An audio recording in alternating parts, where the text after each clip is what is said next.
I forgot about the metal milestones. I thought I'd kinda already hit the one, and that it would be the only one. Now this comes at the worst possible time, and I didn't even realize that I needed to do it till I was reminded.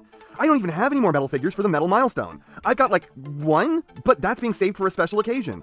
I could just make this a joke review about the Peach Girl, but I got so many more current figures to get through, and I already have talked about her a bit. My only thought is to do the reissue Optimus Primal, cause King Kong's kind of metal, right? Also, I mean, when you see him all armored up with his battle mask on, he does look a bit like a Frank Frazetta painting.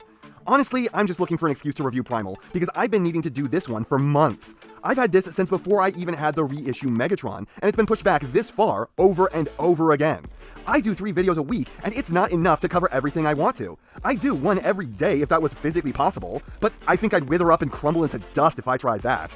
And since reminding people to subscribe these last 2 videos worked so well that I went from getting 200 subscribers this month to 337, almost doubling it in just 2 videos. If you enjoy this video by the end, please consider subscribing. I don't plan to make this a common thing at the start of my videos, but right now, it seems like I have an untapped well of potential subscribers. Sorry for the delay, let's talk about the original Optimus Primal figure. And just cutting to the chase, when this figure was released back in 1996, this was most likely the best Transformers figure of all time. And that translates into a figure that holds up shockingly well into the modern era. What's funny is that this thing actually isn't all that tall despite being the largest, most expensive size class of the time. It's actually a little smaller than the modern leader Grimlock.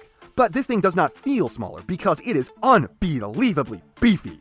The swole factor on this might be the highest of any figure to come out in the last decade. As a result, this may on paper be shorter, but in practice it feels about twice as big. And then for an older figure, the resemblance to his show model is actually kind of astonishing. Early Transformers tended not to resemble their show models much, and Beast Wars was a prime offender in that, because they actually spent most of their entire budget redesigning the character models after initially making them look exactly like the toys.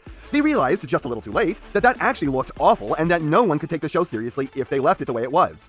Funny how people still complain about the way the show looked when it went out of its way to be better than the toys. However, Primal here seems to be the notable exception, as he is easily the second most accurate figure to his show counterpart in the entire first year of Beast Wars. The number 1 slot going to Megatron, who basically just got slimmed down a little and got given more striking colors and animation. I suppose I more mean that the show was accurate to this design, and boy am I glad that they were, because this was a really awesome look for the old boss monkey, who, I will bring up an old point I once made since most of you probably haven't seen my video on it, is not supposed to be Optimus Prime. Some of you are rolling your eyes right now because you're like, I already know that. But based on the response to my old truck does not equal monkey video, lots of people don't know that. Anyways, to be clear for the people who wrote off Beast Wars without ever watching it, Optimus Primal is not supposed to be the same person as Optimus Prime. He just looks like him because he is built in the same line. Just like how all Jeeps are supposed to look like they are from the same family of vehicles. And yes, I know that's not what the original comic that came with the Bat Optimus Primal implied, but that comic is not canon. Anyways, I sure am not talking a lot about this toy in this toy review. So, this thing looks a lot more like it's supposed to than typical figures. For instance, the original Optimus Prime had liberties taken to give him a more heroic physique, where he's not missing large chunks from his arms. And characters like Ironhide, who were given whole torsos they just didn't have in the original toy. Had I gotten it, at any age, the original Ironhide toy would have offended me. How did kids in the 80s cope with this abomination? There was probably at least one desperate kid back then who got Ironhide, hated it, then bought the Ratchet thinking it wouldn't be the exact same thing. I feel for this hypothetical child. There was also probably some parent who thought their kid broke it immediately after getting the figure. But unlike those figures that came before, nothing about this design was really changed. They sleekened him a bit, turned his head into less of a thumb, and got rid of the fur texturings. Really, they just took the toy and made it look less like a toy, if that makes sense. This thing looks fantastic, getting what one would consider a shocking amount of paint by today's standard. Though they seem to have missed his chest crest on the reissue, which results in the whole component looking kind of plain, but it's tolerable. The fists are kind of goofy looking, with the overly small weapon ports designed for old-style pegs that were absolutely not a uniform size, and he's got these weird lightning cuts on the fronts of his fists. I also have to say that all these years later, and this mold does not seem to have degraded at all. Everything here is super tight, and the figure feels great. Plus, it stands like a champ. And a while back, I was super complimentary of a gear system that allowed movie Scorponok to have rotating hands, but I think Primal here may have had the first ever witchcraft gearbox. Cause he's got this little switch on his back that lets you operate his arms, and then he's got switches on his arms that does something to the gears that changes the side-to-side motion into rotation at the bicep. Who sold their soul to design this, and why does it both rule and suck at the same time? These gears are, if memory serves, very easily damaged, and that means that it's frustratingly hard to get the arms to go where you want them to, since you are trying to be gentle with the gears. So they have the Masterpiece Grimlock problem where they kind of choose where to settle more than you do. It's a fun gimmick for the time, but in the modern era, it's more a negative quality. Head is interesting, very Optimus, very small, very thumb. Well, I say that it's small because it's compared to the rest of the body, and it gets narrower the higher you go, giving him very disappoint vibes, but this head is way bigger than almost any modern heads. And ignoring the fact that this man never skipped neck day in his entire life, this is actually a rocking sculpt. It exudes those Optimus-y vibes, while still being distinct and unique when compared to the G1 character.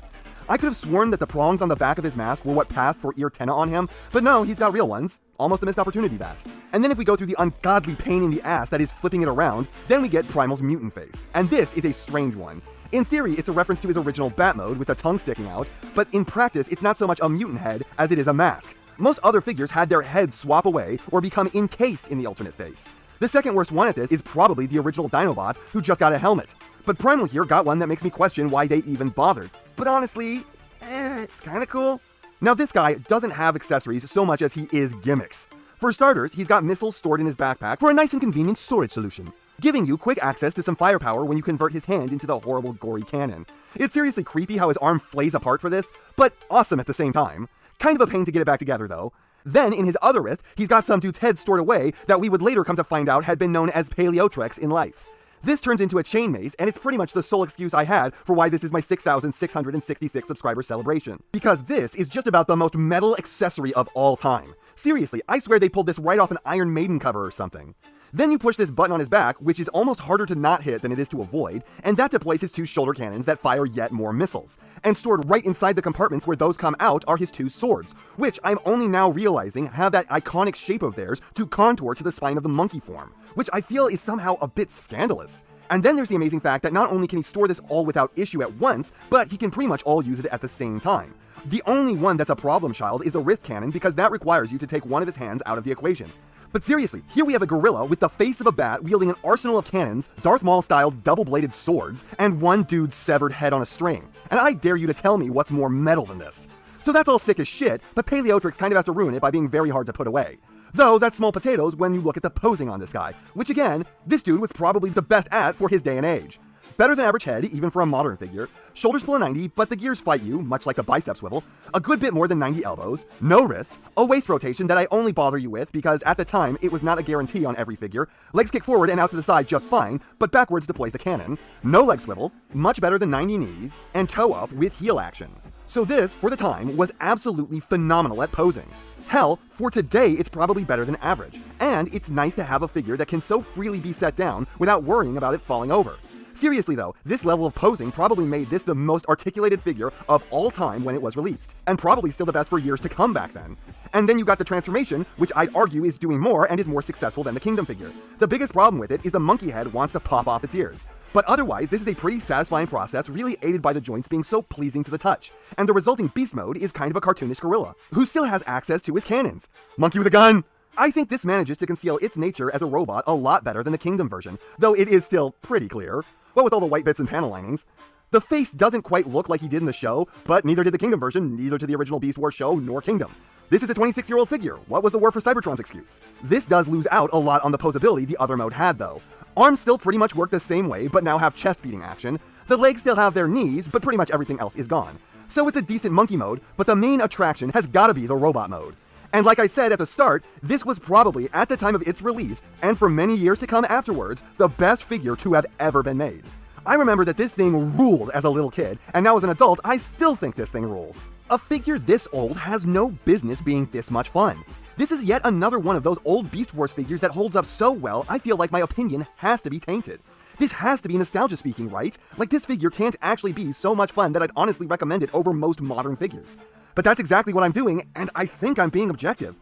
It looks good, it's better painted, it's higher quality, it's better built than most modern figures, it's packed to the gills with gimmicks and accessories, posability is pretty good even by modern standards, really only missing out on the staple thigh rotations, and then the less necessary wrist rotations, which aren't even on all figures. Transformation is really fun and rewarding, and it's got a good monkey mode. There's nothing to really be disappointed in with this figure. It's just great at everything it's doing, and it's 2.5 decades old.